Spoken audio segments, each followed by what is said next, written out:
ఇకపోతే జూలైలో సర్పంచ్ ఎన్నికలు వారం 10 రోజుల్లో ఎన్నికల తేదీలపైన స్పష్టత అన్ని జీపీల్లోనూ కాంగ్రెస్ సత్తా చాటాలి అంటూ మంత్రి సీతక్క మాట్లాడడం జరిగింది.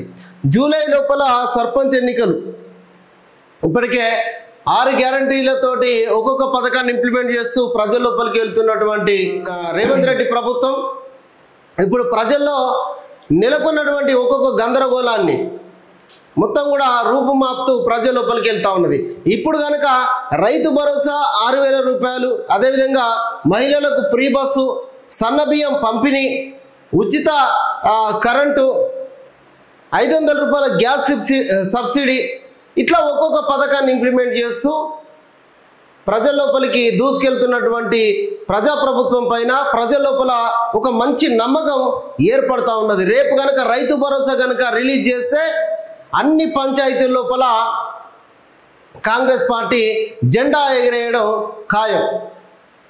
దీంట్లో ఎన్నికలు ఇప్పటికే ఇందిరమ్మ ఇండ్ల పంపిణీతోటి కాంగ్రెస్ కార్యకర్తలు గ్రామాల లోపల ఒక పండగ వాతావరణం నెలకొన్నది. అదేవిధంగా రాజు యువ వికాసం కూడా ఆ పథకాన్ని కూడా ఇంప్లిమెంట్ చేసినట్లయితే నిరుద్యోగ యువతకు ఉపాధి అవకాశాలు కలుగుతాయి. అదేవిధంగా ఉద్యోగ నోటిఫికేషన్లతోటి కొంతమంది నిరుద్యోగులకు ఉద్యోగాల లోపలికి వెళ్తున్నారు. ఉద్యోగాలు రాని నిరుద్యోగులకు రాజీవ్ యువ వికాసంతో ఉపాధి కలిగేటువంటి అవకాశం ఉన్నది. ఇందిరమ్మ ఇండ్ల పేరుతోటి ఒక్కొక్క ఇంటికి 5 లక్షల దాకా సాయం చేస్తూ ఉన్నది ప్రభుత్వం. ఇట్లా ఒక్కొక్క పథకాన్ని ఇంప్లిమెంట్ చేస్తూ పోతా ఉంటే అన్ని గ్రామ పంచాయతీ లోపల దాదాపుగా కాంగ్రెస్ పార్టీ జెండా ఎగిరేయడం ఖాయంగా కనిపిస్తూ ఉన్నది.